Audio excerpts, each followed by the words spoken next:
Socialism didn't work in Germany, and you are going to tell us how it failed. But go and also learn from China how socialism works, and it has succeeded in China. It doesn't mean if it has failed in Germany, it will fail everywhere else. We're not Germans, we're South Africans. In China, they've got socialism with Chinese characteristics. What stops South Africans from having socialism with South African characteristics?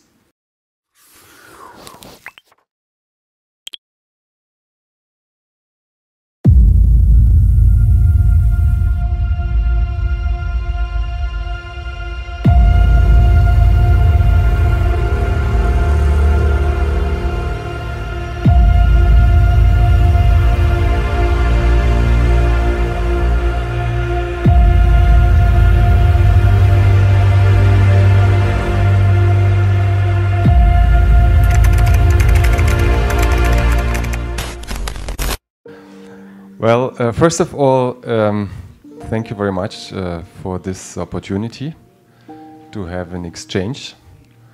I think, okay, name in the country. Name in the country. It's coming. Okay. It's very important to have a conversation. My name is Andreas Peschke, and I'm the ambassador of Germany.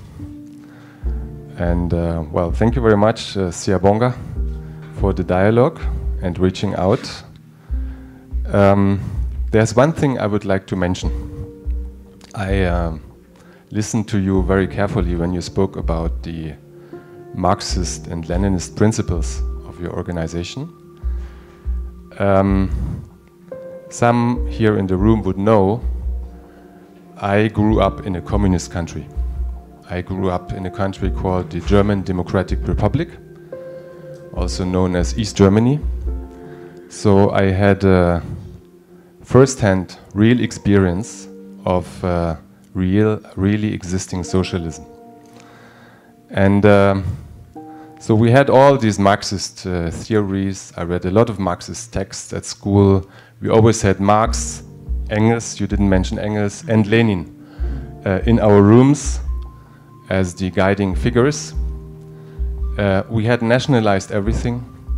We had nationalized the land. We had nationalized the enterprises. But then after 40 years, we woke up and we realized that it didn't work. So the socialism as we experienced it, the communism as we experienced it in East Germany, it simply did not work. So when the Soviet Union broke up, I think we took the destiny in our hands and joined our brothers in Western Germany in order to build a social market economy. So I'm just sharing this and to let you know.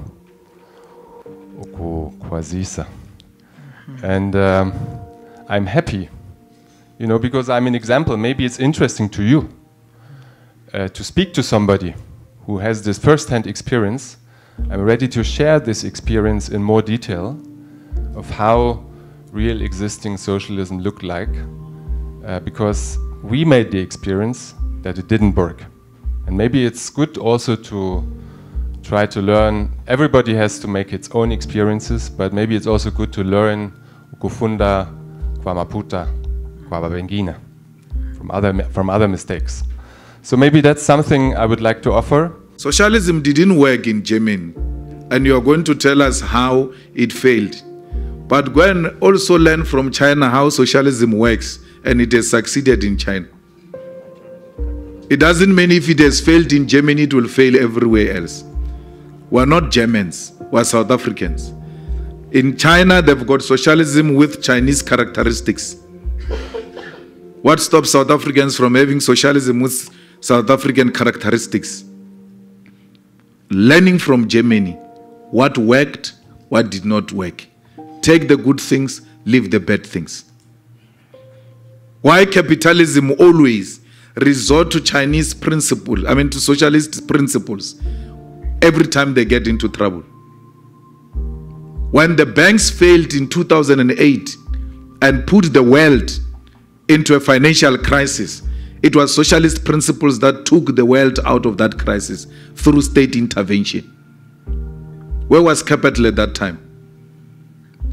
If we go now, we are in Pretoria now. Let's go to commercial crimes or go to liquidation or high court and all of that. Every day without fail, there are private companies that are being liquidated there. Who said if it's capitalist owned or private owned, it's inherently successful? Who said that? So it's an ideological debate we can have. We know what happened in Eastern Germany. We know what happened in the Soviet Union. We know what's happening in China. We know what's happening in Cuba. So we can have a deeper discussion about whether this is really a way out. We sometimes get fixated on concepts, but in reality you do the things that you say you don't want to do. Every time capital gets into problems, the state must intervene. Every time. That's when you now see the importance of socialist principles.